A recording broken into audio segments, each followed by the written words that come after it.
When someone tells you something, it's actually not relevant who tells you something, or is it? No, we are all the same to everyone, aren't we? It doesn't matter. It doesn't matter. All humans are equal.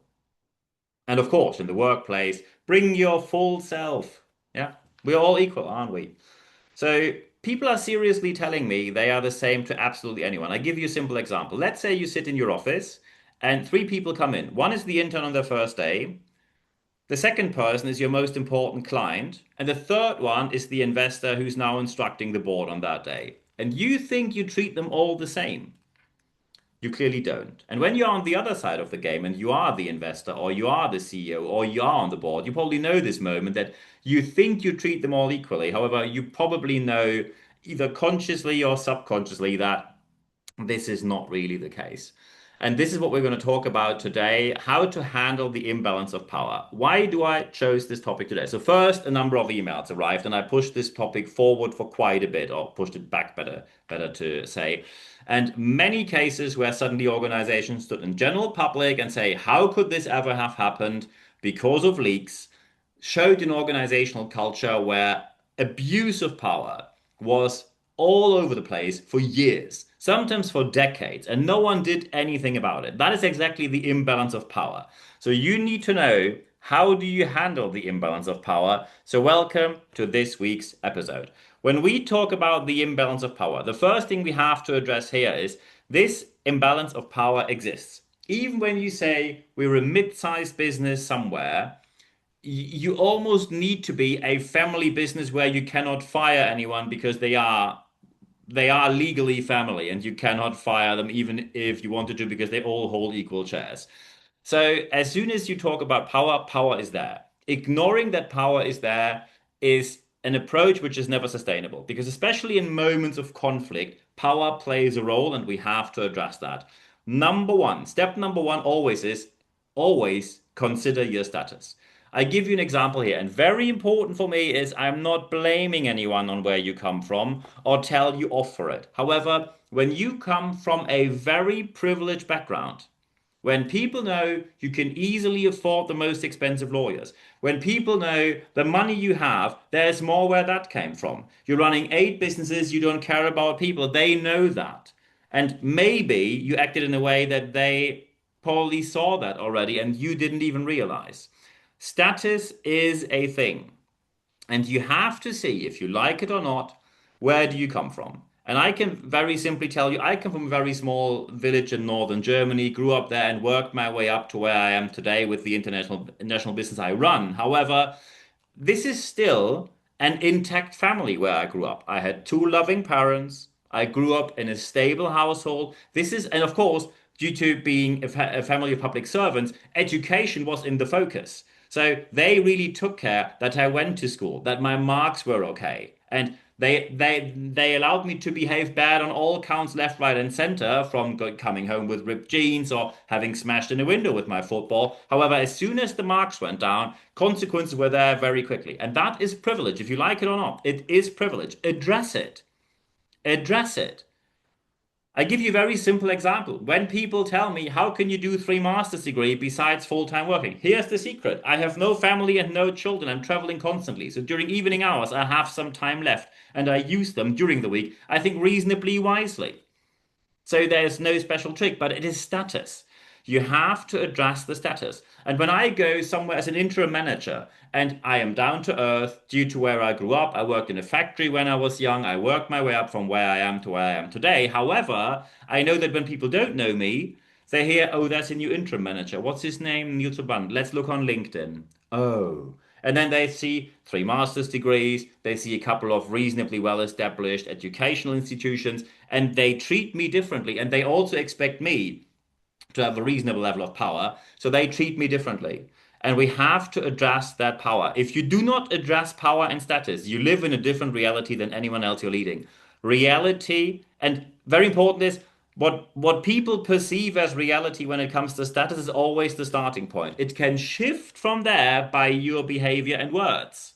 However, you have to address that status is there in the first place, whether you like it or not. If you do not have this awareness, if you do not have the awareness of power, it simply means You're ignorant on that matter. And then very often you abuse power, sometimes consciously, sometimes subconsciously. And the subconscious acting is the worst one. The conscious acting is really bad. Abusing power is never acceptable.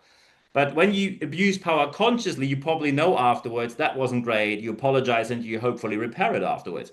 If you subconsciously abuse power, it means you don't even realize when you're doing it. Everything will go south from there. So be aware that you need to be aware of your status and your power if you like it or not.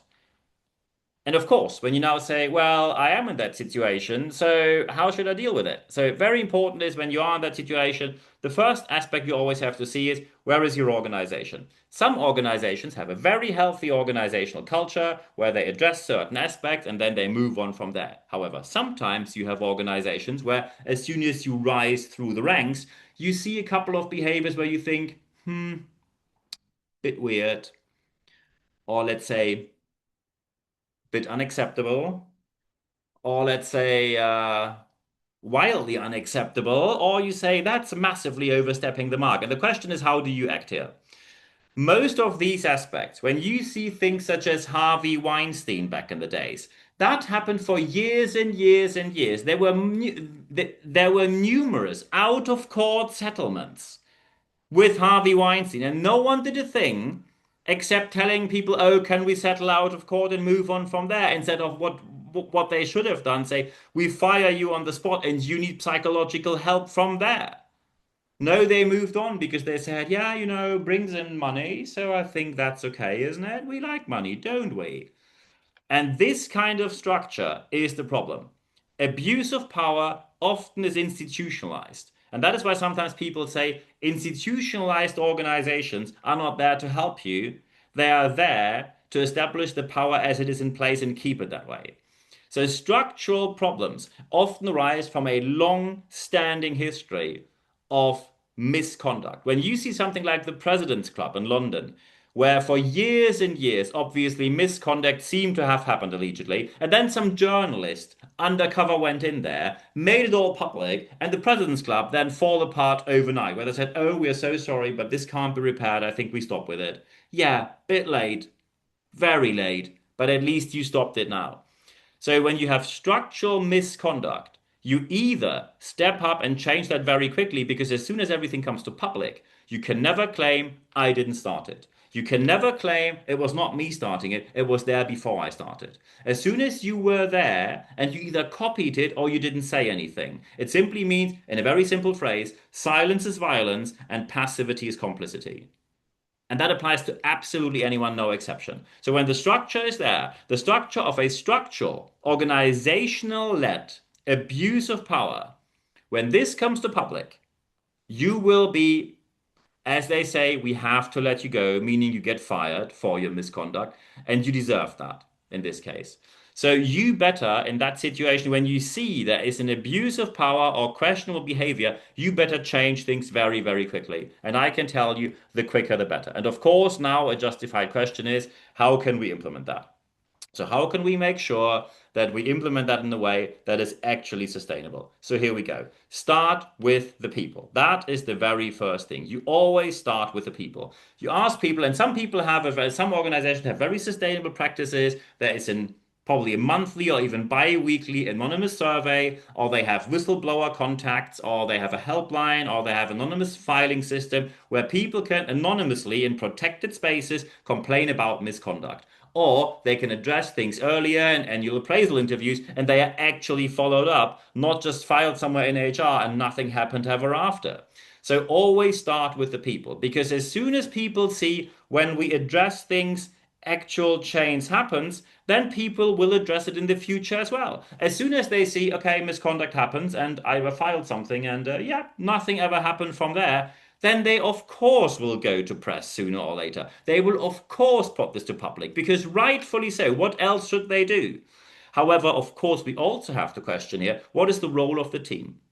When you are in a team that accepts misconduct simply by telling people this is how we work here, this is also debatable behavior. By the way, as team lead, you are then equally guilty of it.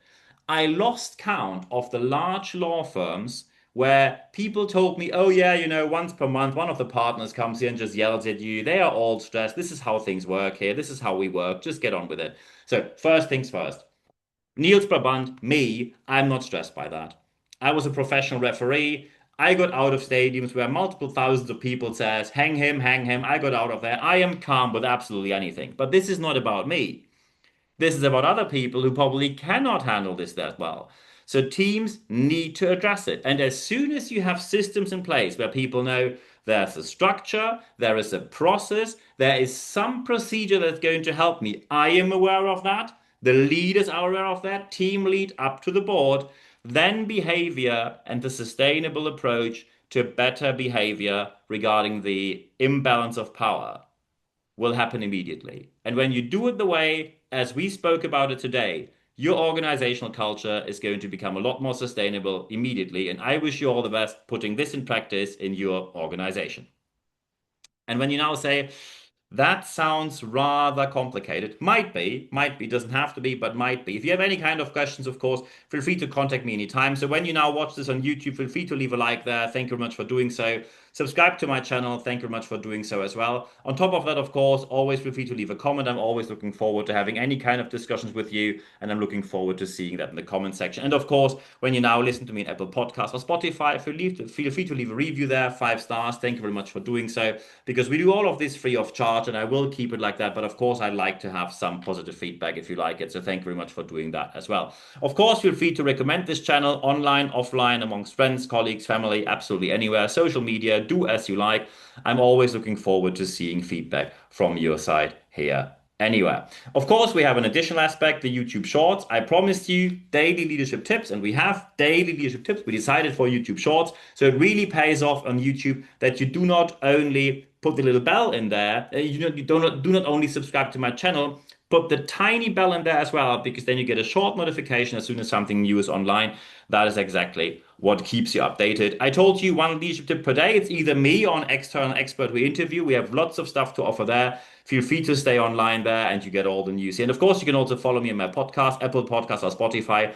If you now say, hey, we need really specific help, we need a trainer, speaker, coach, consultant, mentor, a project interim manager, someone who's hosting our events for the night or whatever else or for the day, yeah, feel free to get in touch. nb-network.biz is my website. Feel free to go there, and I'm always looking forward to hearing from you. If you want to drop me an email straight away, drop me an email, nb@nb-networks.com. I'm looking forward to hearing from you there as well. And of course, we have live sessions. If you go to expert.nb-networks.com, put your email address in there. No worries, you only receive one email every Wednesday morning. It's 100% content, ad-free guarantee.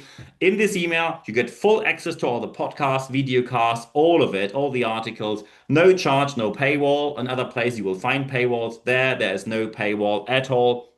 And what you're also able to do is you will see the date and the time. So in this email, which you receive every Wednesday morning, just once per week, you will see the date and the time and the access link for the next live session. We just had one, a brilliant one recently. The next one is coming up soon. We at least have one per month. So I'm looking forward to seeing from you there. When you say, hey, for our organization, we need a private one, can we do that? Of course, get in touch and we take it from there. And of course, on top of that, feel free to follow me on social media, connect with me on LinkedIn, follow me on Instagram. And of course, you can also leave a like on Facebook, or you can simply subscribe to my channel on YouTube, or you can do all of that. Very important is as soon as you reach out to me, I answer every single message within 24 hours or less, meaning if I don't get back to you within 24 hours, it means I most likely have not seen your email, or, well, emails I definitely see, but if you reached out on some platform, sometimes Instagram puts you in the other folder, or Facebook doesn't show you a message on the messenger. If that happens, just use a different platform. I'm always happy to answer. When I see your message, an answer within 24 hours is a 100% guaranteed, so I'm looking forward to hearing from you there. The most important thing, however, is always the last thing that I say here. Apply, apply, apply what you heard in this podcast, because only when you apply what you heard, you will see the positive change that you obviously want to see in your organization. I wish you all the best doing so. I'm looking forward to hearing from you. Get in touch anytime. Looking forward to being in touch with you. Answer guaranteed within 24 hours or less. And at the end of this podcast, as well as at the end of this video cast, there's only one thing left for me to say. Thank you very much for your time.